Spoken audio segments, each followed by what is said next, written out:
chers amoureux de Dieu, c'est le pasteur Samuel. Bienvenue à notre émission La Harade, la révolution des amoureux de Dieu. Une émission destinée à vous équiper et vous aider à intensifier votre amour pour Dieu. Comme je vous ai dit la dernière fois, nous revenons encore sur ce sujet important qui est la position de l'Église en tant qu'épouse. Je suis ici encore avec mon ami et mon frère, le pasteur Sanogo Mohamed. Bonjour encore, bienvenue. Salut homme de Dieu, salut, et puis salut tous les auditeurs de la RAD, tous les amoureux. Que Dieu voilà. vous bénisse. Nous sommes ici et nous voulons en tout cas continuer encore sur ce sujet important. Oui. Nous sommes en train de parler de Jésus qui revient pour l'épouse, l'Église. Et on débattait sur Éphésiens chapitre 5, verset 25, qui parle de...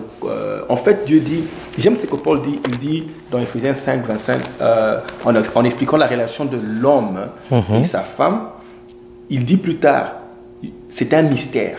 Mais il ne parle même pas, il n'est même pas en train de parler du mariage comme tel. Lui, il dit non, j'utilise le mariage, mais ce n'est pas vraiment du mariage que je parle. Il parle d'un mystère qui est la relation de Christ et l'Église. Je crois que c'est... oui, on peut le lire. Hein. Il dit, voilà, on arrive au verset 31. C'est pourquoi l'homme quittera son père et sa mère et s'attachera à sa femme, et les deux deviendront une seule chair. Ce mystère est grand. Je dis cela par rapport à Christ et à l'Église. Du reste, que chacun de vous aime sa femme comme lui-même et que la femme respecte son mari. Donc, quand il dit l'homme quittera, il n'est pas en train de parler nécessairement du mariage de l'homme qui quitte son père et sa mère pour s'attacher à sa femme. Il dit non, je ne parle même pas de ça. Il parle d'un grand mystère. Il parle de grand mystère. Voilà. Tu sais, un mystère ne veut pas dire quelque chose qu'on ne peut pas connaître. Un mystère, c'est la volonté de Dieu qui a été cachée et qu'il est en train de révéler. C'est pour ça que moi je crois que nous sommes dans une saison. Si Dieu est en train de susciter des gens à parler de la position de l'épouse, c'est que ce mystère-là, Dieu est maintenant en train de l'amener à la surface. Oui. La Bible dit la gloire de Dieu, c'est de cacher les choses. La gloire des rois, c'est de sonder les choses que Dieu a cachées. Donc il y a un temps où l'Esprit nous révèle les choses.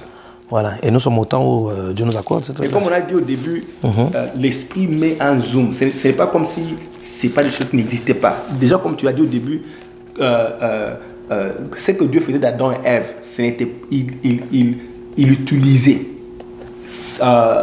la relation d'Adam et Ève pour nous parler de ce que lui il veut faire. En fait, il nous préparait à comprendre ses intentions, ultimement ce qu'il veut faire. Donc le Saint-Esprit vient seulement nous rappeler. Mais il nous rappelle à la saison, à la bonne saison. Et je crois vraiment que nous sommes dans la bonne sain. Tout à l'heure, on était en train d'expliquer, on a dit Christ revient pour l'épouse. Tu m'as dit quelque chose de très intéressant à la différence entre le fils, l'enfant prodigue, et le fils qui retourne vers le père.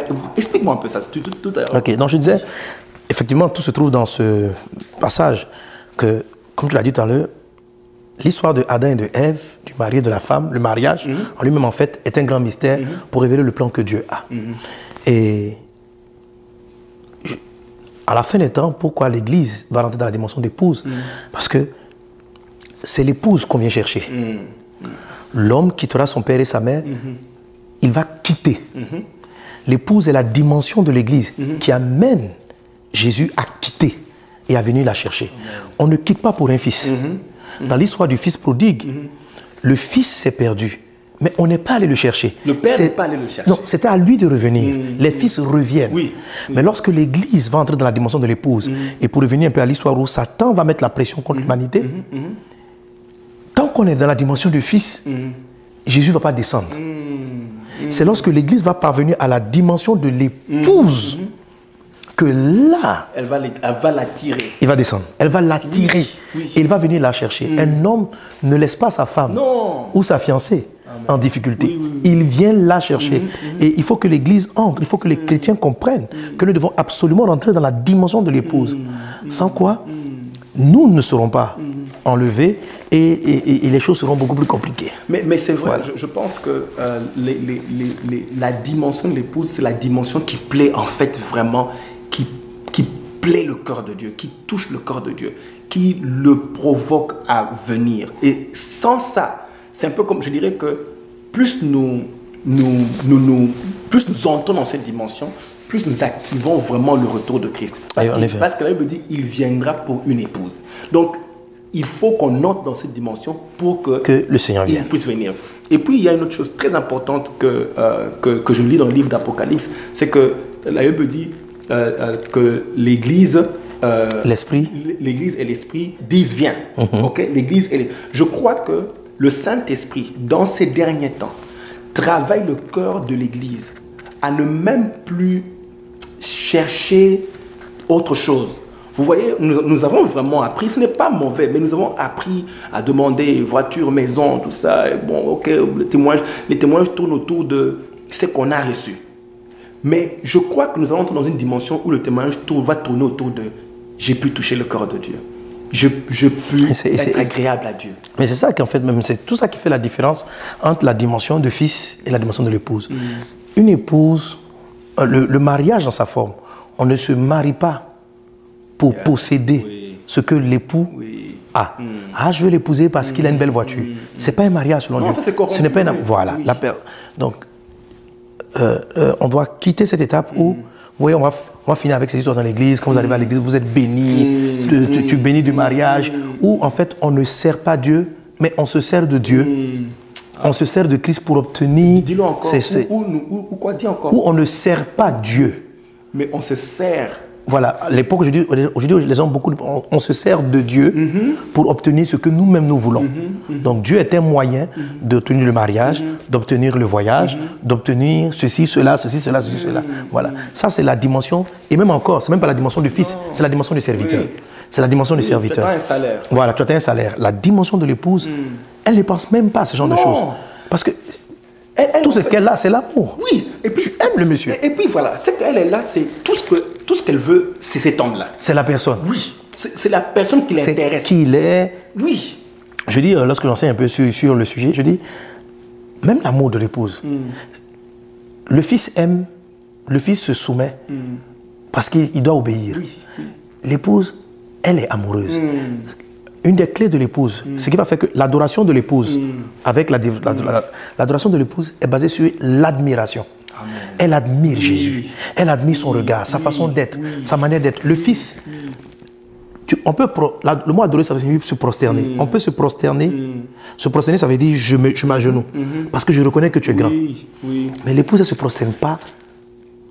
C'est par admiration. Wow, regarde, j'aime son regard de compassion. La patience de Jésus. J'aime quand il me regarde. J'aime comment il me regarde. J'aime comment il me J'aime entendre le son de sa voix. Le son de sa voix. J'aime être dans sa présence. J'aime être autour de lui. En effet. C'est un peu comme, ça me fait penser à David, dans les prières de David. Mon âme soupire. Après toi, il veut seulement être près de toi. Il dit, je veux habiter dans ta maison. Je désire ardemment une seule chose. Comment tu peux désirer une seule chose pendant qu'il y a beaucoup de choses à demander? Vous voyez, le cœur de l'épouse a été circoncis au point où elle s'est débarrassée de beaucoup de choses. L'épouse ne veut qu'une seule chose. Une seule chose. C'est d'être avec toi. D'être avec lui.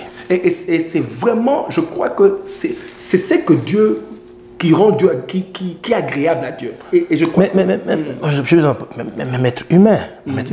Quel type de relation avez-vous avec une personne qui marche avec vous juste par intérêt? Vraiment. Il dit, Pasteur Samuel, c'est mon ami. Pasteur Samuel, bonjour, donne-moi 10 $, donne-moi 20 $, donne-moi un t-shirt. Donc chaque fois qu'il vous voit, tout son axe est basé sur donne. Mais tu sais que il y a un passage où Dieu traite, il dit adultère que vous êtes. Hein?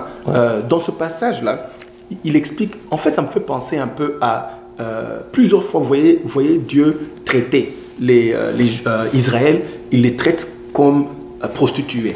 Hein? Et on va parler un peu de cet aspect-là. Pourquoi Dieu traite Israël de prostituée? On reviendra sur ça. Ça va nous aider à comprendre aussi deux fois, on peut essayer même d'agir comme épouse, mais prostituée. Vous voyez, une prostituée n'entre pas dans une relation par amour. Par amour. C'est pour ça qu'elle veut avoir. Ouais. Nous allons nous arrêter là. Nous allons revenir sur ce point important pour nous montrer comment nous pouvons vraiment bien nous positionner et être agréable à Dieu en tant qu'épouse. Cher amour de Dieu, restez connectés et nous prions que votre amour pour Dieu s'intensifie, que vous puissiez devenir des passionnés. Amen. amoureux de Dieu. Amen. Cette saison, c'est vraiment la saison des amoureux de Dieu. Dieu cherche vraiment des amoureux dans lesquels il peut déposer sa gloire. Soyez bénis. Merci encore, homme de Dieu. Nous nous retrouvons à la prochaine.